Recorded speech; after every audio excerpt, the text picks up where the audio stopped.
This program, while curated to help you improve your health, contains general advice and should not replace the individual advice of your medical practitioner.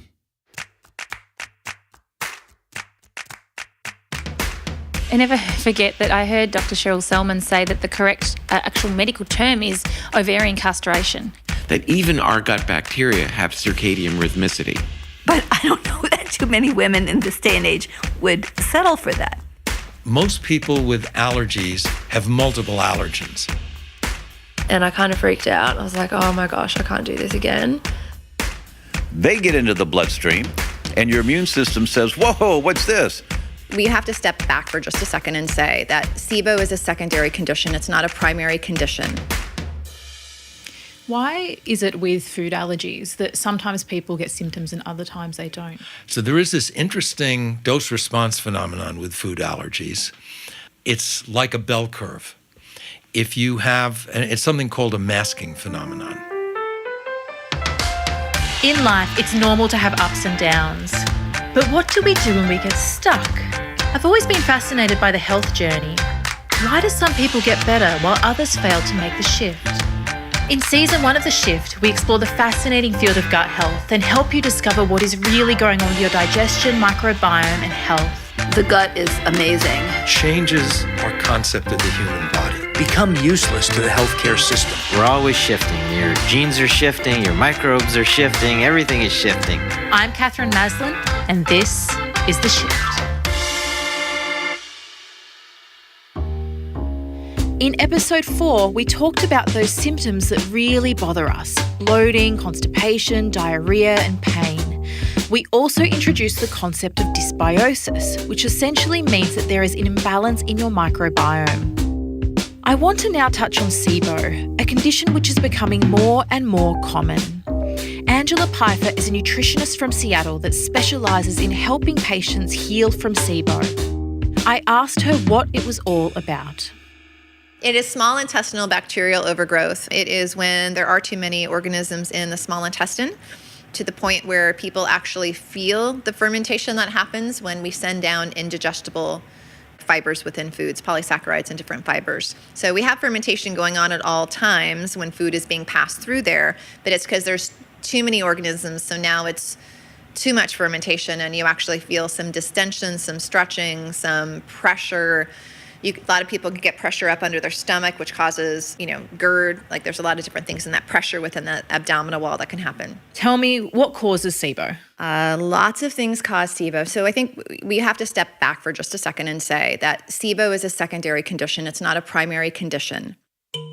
What Angela means when she says that SIBO is a secondary condition is that it's a result of and not a cause of your issues. This is something that's often missed, with it being seen as a disease process that needs to be cured. She goes on to talk about what some of the originating issues could be. A lot of times I have people that have 8 different diagnoses, a ton going on, and nothing seems to be working, and they get this SIBO diagnosis because I think, and again, with great respect, nothing else seems to be working, and they're looking for answers, and the practitioner says, let's run this one more test, and then this comes back positive, and they're like, oh my gosh, this is it. If I just fix this, everything else is going to be fixed. Hallelujah.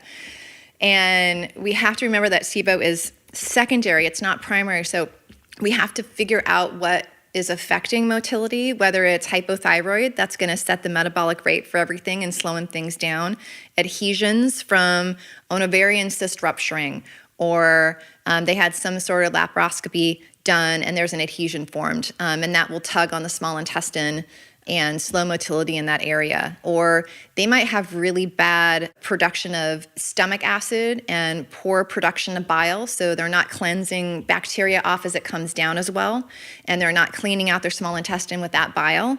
And so there's lots of other reasons that SIBO can get set up, but it's finding those connections. SIBO usually needs to be treated, but I think it's overdiagnosed. And I think as we start to look at it, that there are other things to address first. We have to look at foundational things first to see if this is even an issue. And I think my point on it is, before we had the SIBO test, what would we do with a patient that presented with these symptoms? We'd clean up their diet, We'd address their stress. We'd help them with digestion. We'd start all these foundational pieces. And if those don't work, we say, what's next? Is there too much dysbiosis going on? And do we treat this as dysbiosis? So, it's looking at from that perspective, that's where it's kind of become the stumping ground. It's become more widespread in its notoriety. More people are accepting that it's even a diagnosis at this point, which is great for people, in a place where a lot of people aren't maybe practicing alternative medicine. Now, finally, those doctors are saying, yes, this could be an issue. I'll start investigating this a little bit more. But then testing and antibiotics doesn't really make for a healthy person. Season 2 of The Shift is currently in production and it is going to be huge. In Season 2, we turn our attention to moods and emotions. Mental health issues are massive and there is going to be so much that we cover. Be sure to subscribe so that you don't miss out. The Shift! I've mentioned earlier that for most people, bloating is easy to reduce, but for some people it can be more tricky. You might remember Lucy from the last episode. Lucy was unfortunately one of those people. Her bloating would go away and then return again, and it would seem to be 2 steps forward and 1 step back for her. Eventually, Lucy got diagnosed with SIBO. By the time I got to knowing that I had SIBO, I was pretty much right in the midst of my stress and anxiety around food phase. And then I then found out I had to do a 3-month biphase diet. And I kind of freaked out. I was like, oh my gosh, I can't do this again. I opted to go for the medical antibiotics that treat it, which treated it. I took them, it did it. And then I kept up with the SIBO biphase diet, which really helped. And my symptoms just got so much better, big improvement, huge improvement. A biphasic diet is a diet developed by Dr. Narala Jacoby that's used to treat SIBO amongst other interventions. While making positive dietary changes will probably help your digestion, if SIBO is an issue, then the help of a digestive specialist practitioner who can guide you through this process is often very helpful. One of the things that Angela mentioned was how the diagnosis of SIBO was becoming a lot more mainstream. And as a result of this, a lot more medical doctors were actually diagnosing it and then treating it with courses of antibiotics. While Lucy opted for this option, she did it as part of a complete program. One of the issues that we have with treating SIBO is that sometimes antibiotics can be prescribed or even excesses of natural antibiotics like herbal medicines. This can then reduce bacteria, but it can then lead to the development of SIFO or small intestinal fungal overgrowth. In fact, SIFO is really the modern way to describe fungal overgrowth, which we spoke about in episode 3. I asked Dr. Vincent Pedre if he could describe SIFO for me. I think of them as the same thing. I think that everyone talks about candida, and that's kind of like the popular term. The candida albicans is one of possible yeasts that could be in the gut. There's rhodotorula, there is geotrichum. It doesn't all have to be candida. And in my opinion, they can all be problematic for people because they can all cause gas, bloating, abdominal pain. But yeast in particular, because of the toxins that it produces, can also cause a lot of extra or outside the gut symptoms. So mental fog, headaches, sleepiness after meals, almost like a feeling of intoxication, rashes, skin rashes, acne. I've seen all of these things related to yeast overgrowth in the gut. In episode 3, we also touched on vaginal dysbiosis. I wanted to talk about this again because it affects so many women, and the conventional approach to treatment mirrors what Angela Pfeiffer said about the vicious cycle of using antibiotics to kill bacteria and then needing to do it again and again and again. You've met Dr. Felice Gersh before, but just to recap, Felice is an integrative gynecologist that has worked with women for over 30 years. I asked her about why recurrent thrush and bacterial vaginosis are so prevalent. So many women are suffering and they keep getting the same drugs over and over. Now we know that drugs like diflucan have tremendous resistance. A lot of the different forms of yeast have now become resistant to all the traditional therapies. This is what happens, of course. just like with antibiotics. You have so much antibiotic resistance for different types of bacteria. The same thing has happened with the fungus. So more and more, nothing's working. And if you don't get down to basics, like why is this happening? Like very often they'll be using chemicals in the vagina, the glyphosate tampons. They'll be using all these other products. They'll be on birth control pills, or they have some sort of IUD. We have to recognize that these devices and pills and IUDs are harming the vaginal microbiome. We can never fix things when it's like pouring gasoline on a fire. We can take little cups of water and keep throwing it on the fire, and maybe the fire will die down a little bit, but you're still pouring gasoline on. It's going to come back. That's what we're doing with the vagina. We're like basically doing everything to destroy the natural state of the vagina, and then we just keep throwing antibiotics and antifungals at it. And of course, it's never really fixing it. The other thing that happens, and when you have the abnormal infections, they're not just free-floating yeast or bacteria. So biofilms develop. So a biofilm, my analogy for that is like a hornet's nest. So if you have a bunch of hornets in a nest, but the only ones you kill are the ones that are flying free, and you get some bug spray and you just kind of spray each of the hornets as they're flying around, but you don't touch the hornet's nest, you're going to have perpetual problems because they're going to come back. They're still there breeding and doing their thing. So when you have a biofilm, that's like a hive. Okay, so that's a complex like web of, and it usually includes some kind of heavy metals, and it usually includes some fungus and bacteria. They're very complex, and if you don't destroy the biofilm, you can't get rid of the infection. You can just make it better because you're getting the ones that are loose, but the symptoms will come back because the source of the infection, the biofilm, hasn't been touched. Just to recap on something we touched in on episode 3, if there is dysbiosis or fungal overgrowth in the vagina, then there will be dysbiosis and fungal overgrowth in the gut microbiome. In fact, the composition of the vaginal microbiome depends largely on the gut microbiome, but can also be altered by using the wrong type of sanitary items or by your partner's microbiome. What can result is a thing called vaginitis. I asked Dr. Felice Gersh about this.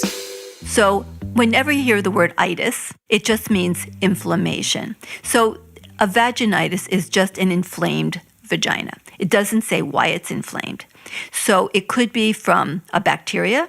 It could be from a parasite like Trichomonas. It could be from yeast, or it could even potentially be a sterile type of inflammation, in the same way that you can have an inflammation of a joint, like arthritis, and it doesn't have to be a septic arthritis. It could be a non-bacterial inflammatory state. And all of these things can be happening in a woman in her vagina when her microbiome has been altered. There's new papers that just came out, new data, which is really horrifying, that no, you can't win now. I mean, we poor women can't win. So if a woman uses pads, they found that most of the pads, but they actually did not release the names, and there were variations with the toxins, but huge amounts of phthalates and other chemicals that act as endocrine disruptors, and of course, tremendously damaging to the vaginal microbiome. These are getting absorbed into the women's genital skin and up into the vagina when they use pads. When they use tampons, well, you can add glyphosate as well. And it's really a tremendous problem. A lot of people say, well, they can use the menstrual cup. Guess what? They have not been shown to be better as far as reducing vaginitis from bacteria. You can get like biofilms developing on the actual silastic and other material vaginal cups. So that's not turning out to be like the savior of women. It's really a problem. It's hard to know what to do. I recommend organic tampons made out of cotton, but that's not perfect for every woman. We have to make compromises because now it's been shown that when you put in organic cotton up into the vagina, it actually brings in a lot of air. And when you put air into the top of the vagina is supposed to be anaerobic. That means it does not grow bacteria that can survive in air, in oxygen. But when you put in a tampon made out of cotton in particular, and it goes up into the top of the vagina, it brings with it a lot of air, an environment that is abnormal. So what happens is you can now overgrow aerobic bacteria in an area with blood, which of course is a great medium for growing bacteria. They grow bacteria on blood agar, right? It's a medium for growing bacteria. So now we have oxygen. So the aerobic bacteria like Staph aureus, which is very common in the vagina, can overgrow. So it actually causes an overgrowth of Staph aureus, and here you're using something organic. So it's like, what are we supposed to do? Probably the best thing, but who's going to do it, would be to wear organic cotton diapers. But I don't know that too many women in this day and age would settle for that. When we're trying to make a shift in our lives, all it can take is one small thing to set us in the right direction. Perhaps for someone you know, it could be listening to this podcast. My hope is to get this into as many ears as possible. So if you know somebody that's stuck and needs to make a shift, why not send them this podcast? It could be the one thing that sets them in the right direction. The Shift! I'm pretty sure that you didn't expect the gut conversation to move to talking about what type of sanitary products that you might use. But if you do suffer with vaginitis or thrush or any abnormalities of the vaginal microbiome, this can usually lead to treatments like antifungals that can damage your gut microbiome, becoming a vicious cycle. What I'd take from what Dr. Felice Gersh said is to use organic sanitary pads that are free from fragrances, which can contain phthalates or other harmful chemicals, and avoid putting either tampons or menstrual cups inside of the vagina if you can help it. This stuff is really interesting, so I asked Dr. Felice Gersh to tell me more about the microbiome, and also, did males have a microbiome of the penis too? Well, we're really trying to learn more about it, and it is one of the incredible complex microbiomes of the body. It has not been appreciated by gynecologists or pretty much anyone. So once again, we have more awareness now, at least in the functional medicine community, of the importance of having a healthy gut microbiome. And that's really invading, if you can call it that, even the conventional medical world. That's why the sales of probiotics, for better or for worse, is in the billions of dollars now, because people are realizing, even if the doctors aren't, the populations of people out there are realizing that there's an importance to having a healthy gut microbiome. But the poor vaginal microbiome, which is incredibly complex, as I mentioned, the top part of the vagina is anaerobic. The bottom part is aerobic. It's fascinating. And these microbes, like all microbes, are doing all kinds of jobs to create health. And when you don't have the right hormones, and then you add in, who knows what, when the people put in tampons and spermicides, and a lot of women do use douches and so-called feminine hygiene products for freshness, whatever that is, right? I want to be fresh. I think I want to be poisoned. They don't know. They assume if somebody's selling it, it can't really be bad for you. And it says it's going to make you fresh, and smell good. So they use these things and they tremendously alter the microbiome. And now we have another big problem. It's called men.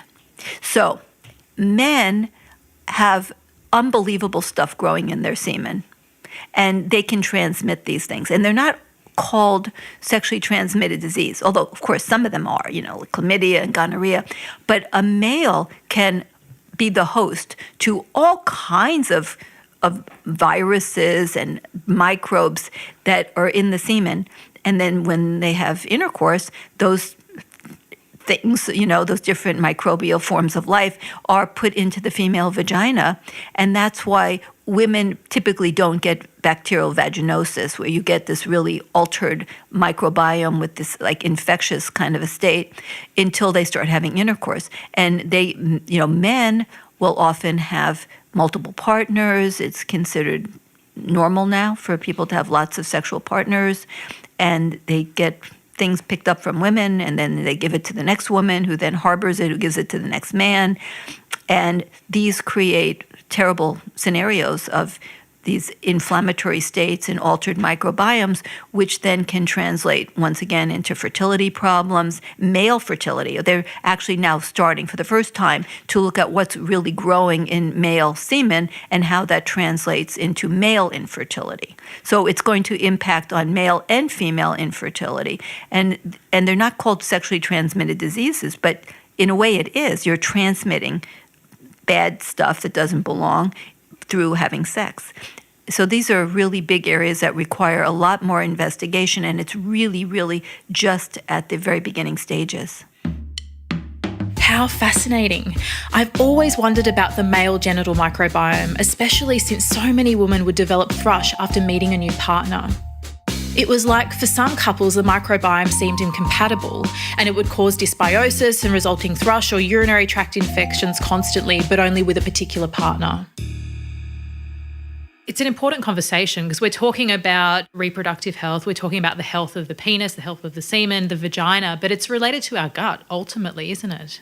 Actually, it is. That's very true, because when people poop, it's not an accident. When I first started doing obstetrics, it was, oh my gosh, the baby's head, when it comes out the vagina, turns down so that the mouth of the baby, unless it's upside down, which it's not supposed to be. That's abnormal, right? When you have the upside down baby's head.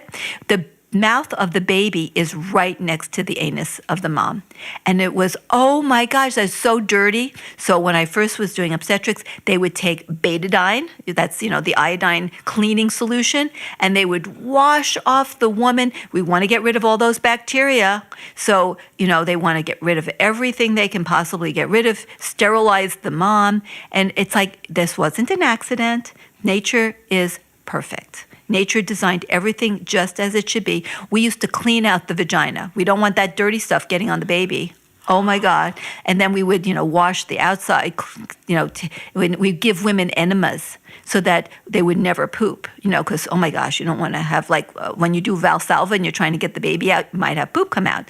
Oh my gosh, what if the poop got on the baby? How terrible, it can't happen. So we did everything wrong. But of course, it turns out that the microbial population from the gut is important in all kinds of ways regarding the vaginal microbiome. And the vaginal microbiome is designed to specifically incorporate and also to repel. It's like a beautiful, perfect scenario. So when you have a healthy vaginal microbiome, for example, E. coli, which is the most common cause of bladder infections, and there's a lot of E. coli in the colon. But a healthy vaginal microbiome is totally capable of preventing E. coli from coming out with that comes out with the poop from getting up into the bladder. Now, who gets a lot of bladder infections? Women on birth control pills. Oh my gosh. And I have seen so many young women who've been on so many courses of antibiotics, it just makes me want to cry. And they've been on birth control pills since they were 14, 15, sometimes even younger, because they had bad periods, which is another whole thing. Because so much is wrong these days, the average girl has terrible cramps and irregular or heavy periods. So instantly, they're put on birth control pills when they're incredibly young. And then when they hit around 20, in that neighborhood, sometimes younger, they start having bladder infection after bladder infection. So no one is thinking, oh, well, maybe you have the wrong vaginal microbiome. The vagina is the guardian of the bladder. So it cannot guard the bladder. And so bladder infections are rampant, and they put them on course after course of antibiotic. Well, meanwhile, they're still on birth control pills. And it's just a horrifying scenario, because now they're destroying the gut microbiome along with the vaginal microbiome, which is already damaged by the birth control pills as well. The other group, of course, that has a lot of bladder infections are postmenopausal women, because they don't make estrogen. So you have these two populations of women on birth control pills and similars, and then postmenopausal women who are having rampant urinary tract infections. Well, we know how to try to give hormones to try to balance the vaginal microbiome in women who are in menopause, but what we're doing is so iatrogenic. It's so completely caused by the medical world to damage these women. And it just goes on from there, because then a lot of them have the pregnancy-related complications that we talked about. They have the wrong microbiomes of everything in their fallopian tubes, their uterus, their placenta, everything. Everything is going wrong. Here's Lucy again. I asked her how old she was when she got her period for the first time. I think I was 12, nearly 13. And yeah, periods were heavy and painful right from the start, like crippling, doubled over pain. I just felt horrible in my body. Like it was my period, like it just felt like such a violent kind of thing happening to my body. Yeah, I was always kind of embarrassed about it, or like just didn't want it to be happening kind of thing. Really began to hate having my period and essentially hate being a woman, because having a period is what it means to be a woman. So, and I would just cover it up. Every time my period was coming, I would feel awful. I'd get PMS. My moods would go crazy. I would just get really like horribly snappy and moody. And then I would just take Nurofen just to cover everything and just forget that I was having a period, basically. 4 years ago, I started seeing a naturopath for my periods. I really wanted to get on top of it. Ended up going to have a laparoscopic surgery to see if I had endometriosis. Negative, I don't have endometriosis. I have adenomyosis, low grade apparently, which has been causing all my pain, apparently. My symptoms are better with that because I've been on a really healthy and mindful journey these last 4 years, but they're still there. So that affects my life pretty much every month. Endometriosis and adenomyosis are on the rise. After gut complaints, women's health issues like these are the most common thing that we've helped patients with at our practice. Lucy's story is very common.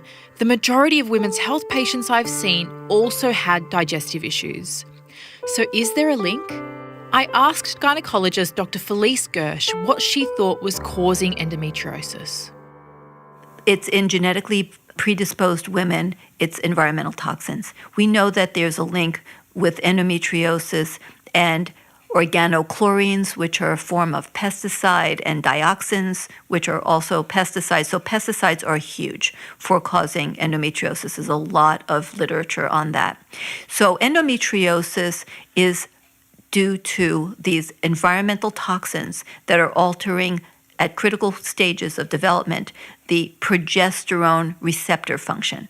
So endometriosis is a state of progesterone receptor resistance. That's why just giving a bunch of progesterone doesn't fix it, because it just doesn't work. This is a huge problem. Now, there was a lot of technical information in there, but to summarise, what Dr. Felice is really saying is that when endometriosis occurs, we have disruptions in the natural processes that are there to actually keep it at bay. These are sometimes triggered by environmental toxins and irregularities in the way that our bodies normally clear up these stray endometrial cells that don't belong in the uterine cavity. We also know from research that women with endometriosis have alterations in their microbiome and are much more likely to be diagnosed with IBS. Impaired estrogen metabolism is also very, very common in these women. And what's really interesting is that estrogen is actually metabolized in your gut. In fact, the collection of bacteria in the gut that work on estrogen are called your estrobolome, a subpart of the microbiome that it's being looked at more and more in research. Nat Kringoudis is a doctor of Chinese medicine, acupuncturist, and the author of 2 books, including the book Beautifully You, which is written to help young women understand their bodies and their hormones. Needless to say, she knows a thing or two about hormonal health, so I wanted to ask her about the oral contraceptive pill, its effect on health, and ultimately the microbiome. First, I asked her how the pill worked. I never forget that I heard Dr. Cheryl Selman say that the correct actual medical term is ovarian castration, because basically it's blocking or cutting off that function of your ovaries to initiate and allow ovulation to happen. Or not, that's not initiating. Well, it kind of is initiating, but there's other, hormones involved. For me, I see, and maybe my sense, and probably yours too, your perception and sense of this is warped because you are only seeing the patients coming into the clinic who are having challenges after either being on it and all their symptoms coming back tenfold. And People say all the time, well, Nat, I've been fine for 10 years. Why all of a sudden now are all my symptoms coming back worse? And I'm like, your body can only handle so much until one day, you wake up and it's like, I've had enough. I can't actually handle this anymore. And something's tipped you over the edge, whatever that might be. It may be you added some antibiotics to the mix or you've been sick or whatever that is. And all of these symptoms come rushing back, even though that's the only thing that's changed. You're still on the pill. That happens all the time. Now, the other thing I wanted to know was, given that so many women take the oral contraceptive pill, often for years, what is the effect that it has on our microbiome? Oh, like any medication, we know it has its way with the microbiome, definitely. And I think that's where the problem lies is, say you're using it to treat endometriosis, which is very common. If that already exists in a state that's compromised and then you go and add the pill to that's going to further compromise it, this is why we see symptoms come back tenfold. So I live for the day where a doctor says, look, the pill is an option, but if you're going to take the pill, here's all the things that we also need to do to support your body whilst you do that. But please know it's not actually going to fix it. Like, when are we going to see this day? I think we will. But, it does. It has its way. And we're not at a point of being able to put back specific strains of bacteria into the gut yet. We know there's specific strains that are affected. If we've proved that there's strains that do that, then there's strains that do everything, right? We can conclude this. But we've just got to look after the gut on the whole, and that's through the right nutrition, making sure that we're removing the foods that are going to compromise that, our inflammatory foods, all the good things, sugar, gluten, dairy mainly. The other big factor when it comes to hormones and the gut is stress. And we just don't talk about it enough. But stress will impact the microbiome and the gut permeability no differently to antibiotics or the pill or thyroxine for that matter. Any medication, that's what it does. Unfortunately, that's a side effect of that. So stress, again, will do the same thing. And I think that's one factor we have to control because we can. We choose to think that it doesn't matter, but it really does. We have covered a lot so far, so I hope that you're still with me. What you need to know from that last conversation is that your gut health is linked to your hormonal health. There are studies linking vaginitis, PCOS, endometriosis, and infertility to disruptions in the microbiome. Now, if you're a male listening to this, don't feel left out. There's emerging research showing that the microbiome can actually influence prostate inflammation and can increase your risk of benign prostatic conditions such as prostatitis and may even be associated with prostate cancer. The message here is that if there are any issues with the hormonal or reproductive system, we need to look to the gut and specifically the microbiome as part of a holistic treatment plan. Next, let's move on to another huge area that's associated with gut health, and that is your immune system. Issues like allergies, autoimmune disease, and recurrent infections all have links in gut health, as this is where 80% of your immune system actually resides. A large part of this is about the health of your microbiome, which helps to protect you against disease. The other part is that you can have a breach of your intestinal barrier, which is known as leaky gut or intestinal permeability, and this can lead to autoimmune disease and allergies down the line. You're probably aware of the fact that allergies are on the rise. If you don't have an allergy yourself, you're likely to at least know somebody that does.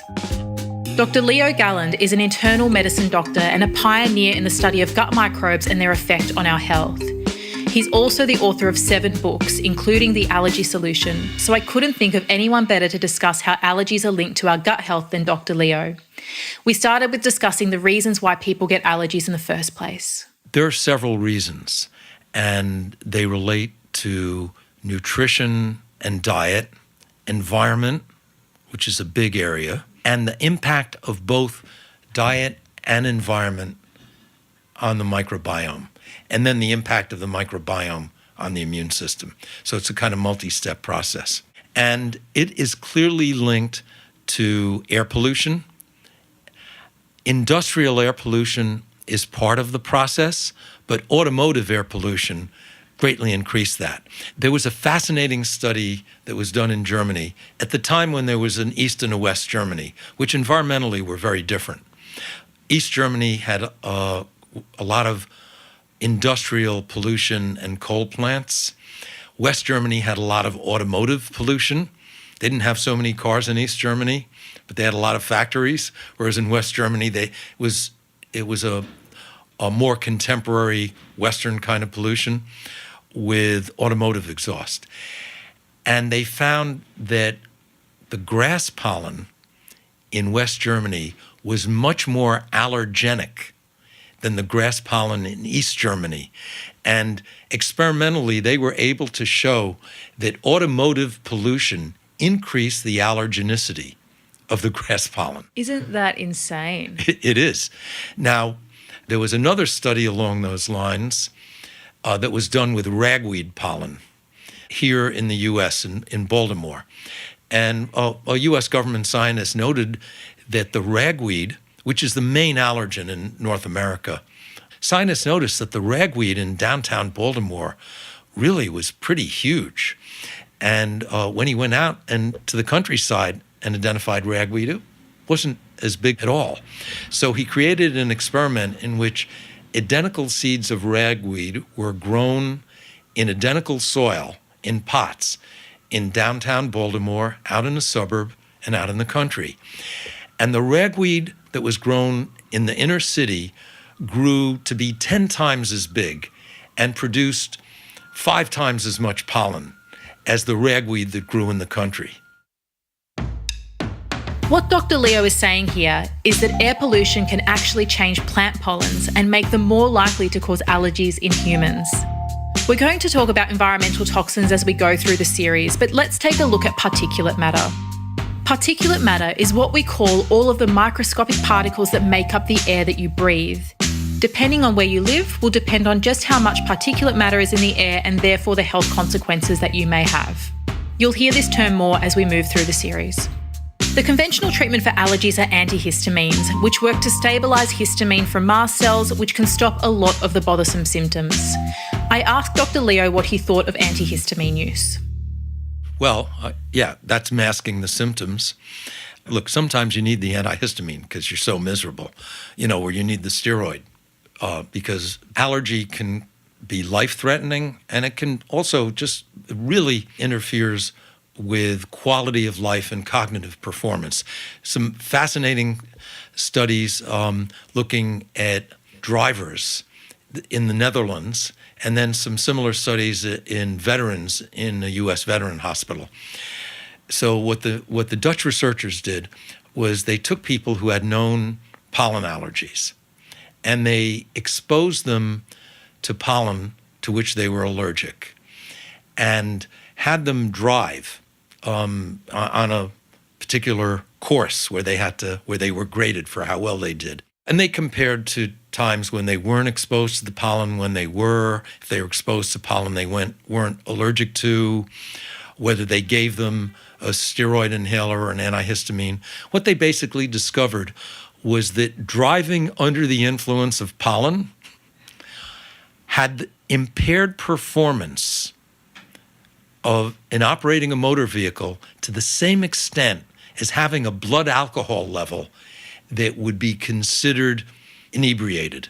And they could improve that somewhat with the antihistamines and the steroids, but not completely. And there was a similar study done with veterans at a Baltimore Veterans Hospital. So there's a profound effect of just nasal allergies on well-being. So these are the obvious things. Tell me about hidden allergies and the allergies that people have and the symptoms they can cause that they might not even know about. These are mostly related to food and mold and chemicals also, rather than to the standard pollens or to animal dander. And there are so many people who have undiagnosed food allergies. And do you feel like a lot of people have multiples? The multiples occur in 2 ways. Most people with allergies have multiple allergens. It's unusual for someone who's immune dysregulated in a way to produce allergy to only react to one thing.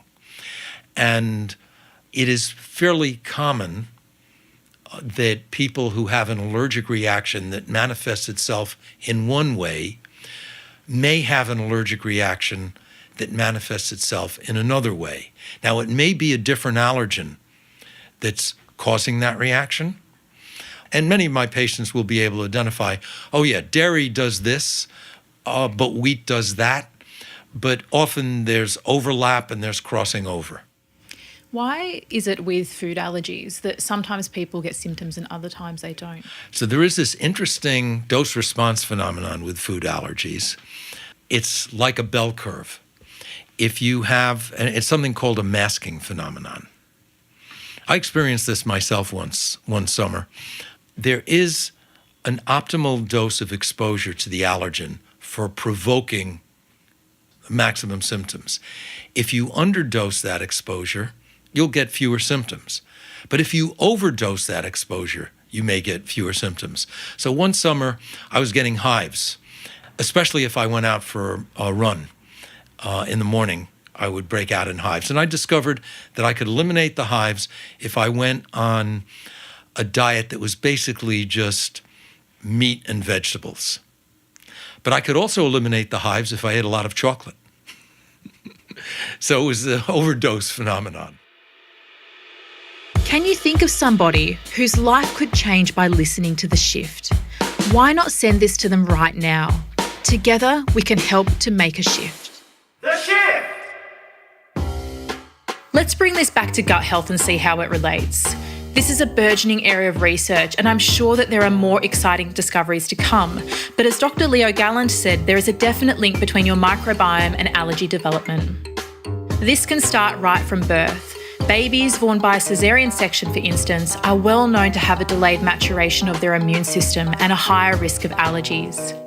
Now, I hate to bring up the acid-blocking proton pump inhibitors again, but a 2018 study of nearly 800,000 children found that infants given acid-blocking medication were twice as likely to develop allergies, and those that were given antibiotics had a 14% increased risk of developing food allergies, a 51% increased risk in having a life-threatening anaphylactic allergy, and more than double the risk of developing asthma. These figures are quite alarming, especially when you consider how commonplace it is to prescribe things like acid-blocking drugs and antibiotics to infants. We're also beginning to see some very promising research in the use of specific probiotic strains in the treatment of allergies. This shows how alterations in our gut microbiome can lead to improvement of immune regulation.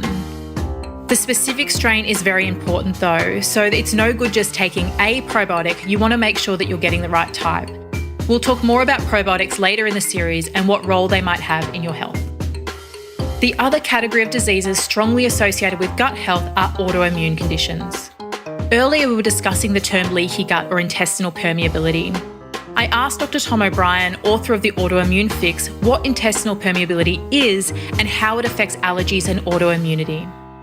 Mrs. Patient, your digestive tract is a tube. It starts at the mouth, it goes to the other end, 20, 25 feet long, kind of winds around in the middle of your abdomen there.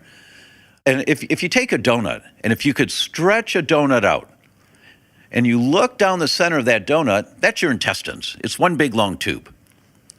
When you swallow food, it's in the tube. It's not in the body yet. It's in the tube. The food has to go through the walls of the tube to get into the body. How does that occur? You have to have digestive enzymes to break the food down into really, really small particles. The tube is lined with a cheesecloth, and cheesecloth only lets really small molecules get through. That's called the single-cell epithelial lining of the gut. It's a single cell thick, and it does so many functions that are critical to our health. But one of them is it's a barrier. It has to be a barrier like the skin, not to allow toxins to get through the skin into the body. But then it also has to be a barrier like the kidneys that filter and let some stuff go through and not others. So it's got to do both. It's really cool when you think about it, what our guts have to do. This single cell epithelial layer has to act like your skin and like your kidneys. Keep stuff out, but let selective stuff in. How does it do that? It's lined with a cheesecloth, so only really small molecules can get through. But what happens when you have inflammation in your gut, the inflammation tears the cheesecloth. When the cheesecloth gets torn, now these food molecules that are being broken down little by little by little by these enzymes, These food molecules, before they get broken down into tiny enough molecules to go through the cheesecloth, they sneak through the tears in the cheesecloth. Bigger molecules get through the tears. They're called macromolecules, big molecules. They get into the bloodstream, and your immune system says, whoa, what's this? This is not something I can make bone cells with or new neurotransmitters. This is not a building block to make new cells. I better fight this. Now you make antibodies to tomatoes or bananas or chicken or wheat, whatever the macromolecule is that goes through. If your immune system gets activated, you now make antibodies trying to protect you from these macromolecules that get in. These are the patients that do a 90 food IgG panel to see what are you sensitive to, and it comes back they're sensitive to 20 or 30 foods. They say, oh my God, that's everything I eat. Well, of course it is. Your immune system's trying to protect you. So what do? You heal the gut, eliminate the inflammation or reduce the inflammation that's in the intestines, fastest growing cells in the body, the inside lining of the gut, give it time to heal, wait 3 to 6 months for the antibody load to calm down, then go back and check again. Now you're sensitive to 2 foods or maybe 3. Those are the ones you stay away from permanently. As Dr. Tom O'Brien mentioned, when the lining of our gut is so-called leaky, we can get bacteria and molecules passing into our bodies that simply don't belong there.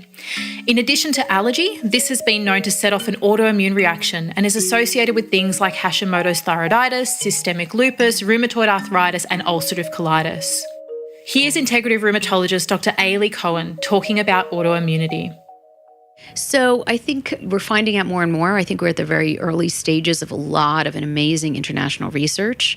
There's a consensus amongst most practitioners and researchers in this area that, leaky gut is pervasive, that many of the chronic health issues that we're suffering today as a culture, whether it's chronic diabetes, whether it's autoimmune diabetes, depression, any of the arthritis, any of the neurocognitive disorders such as Parkinson's, Alzheimer's, there's a gut relationship and in many ways can be traced back to the dysbiosis. So the abnormal maybe quantity as well as quality of the gut lining and in terms of which bacteria are there and how much diversity is there. Okay, I hope you're still with me because we have covered a lot in this episode. But one last thing I want to talk about is disrupted sleep and the effect that this has on our microbiome. Insomnia and sleep issues are so common, but they might not be the type of thing you would associate with affecting your gut. I asked integrative neurologist Dr. David Perlmutter if there's any evidence of sleep impacting our microbiome. There is. As a matter of fact, disrupted sleep is clearly associated with what have been identified as non-productive changes or health-threatening changes in the microbiome. And it may well be that is a powerful mechanism through which sleep has an influence on health issues and risk down the line. But face it, the research demonstrates as well that even our gut bacteria have circadian rhythmicity. Dr. Vincent Pedre. Gut is a foundation to our health. I mean, to begin with, it is so critical to every organ system. If your gut is not functioning well, then everything else is going to follow eventually because you're not absorbing your nutrients properly. And it's the biggest source of inflammation, of potential inflammation for the body through the food you eat, but also through the disturbances of the gut lining, the increased intestinal permeability we call leaky gut syndrome. That gut barrier is so important to our health, like maintaining a healthy gut barrier. Because once it starts breaking down, that's when chronic disease starts. A lot of chronic disease and autoimmune diseases are rooted in gut problems. What about your gut and your moods? Is there a link between gut health and things like anxiety and depression? Neurologist Dr. David Perlmutter was the perfect person to ask. We're now beginning to see that gut bacterial changes are related to depression and correlate quite well with levels of inflammatory markers in the blood that are measurable. So we're beginning to connect those downstream dots that show that when the gut bacteria is disrupted, ultimately it leads to increased inflammation, which, oddly enough, seems to be a cornerstone player in creating depression. We know that when there are higher levels of inflammatory markers in the blood, it changes and reduces the availability of the neurotransmitter serotonin through what's called the kynurenic acid pathway. So higher levels of inflammation reduce the availability of the happy chemical serotonin. And there are multiple other mechanisms as well at play. Your gut is connected to just about every system in your body. If you have hormonal issues, you need to look at the gut. If you have immune dysregulation, you need to look at the gut. And very importantly, there's a huge link between your gut, moods, and brain function. In the next episode, we're going to explore the fascinating link between gut health, brain health, and your moods. Coming up on The Shift. Mental health is probably one of the biggest issues at the moment, and I think it's going to become more and more prevalent. And so their response is, I just got to be busy. Busy, busy, busy, busy, busy, busy, busy. And so that's just going to wear down the body. It's the thing people fear the most. It's not cancer.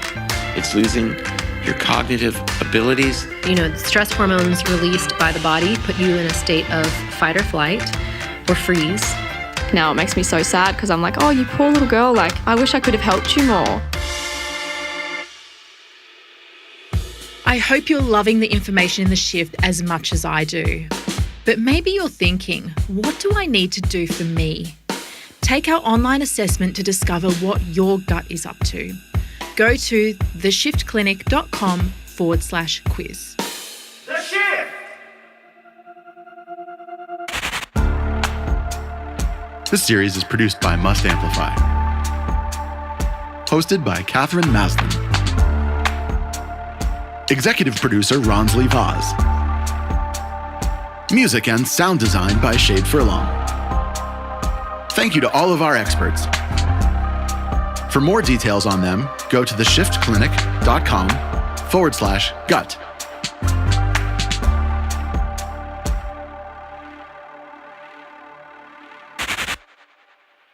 Still listening? Next up, we're going to release the Expert Series, featuring more in-depth conversations with our 24 experts. Make sure you subscribe so you don't miss a thing. The Shift! Thank you for listening. Every listen or download of this show And hence this voice. directly funds the ending of sex And human trafficking. A voice for a voice. a voice for a voice. A voice for a voice. A voice for a voice. Find out more at Amplify Impacts Impacts.com. .com.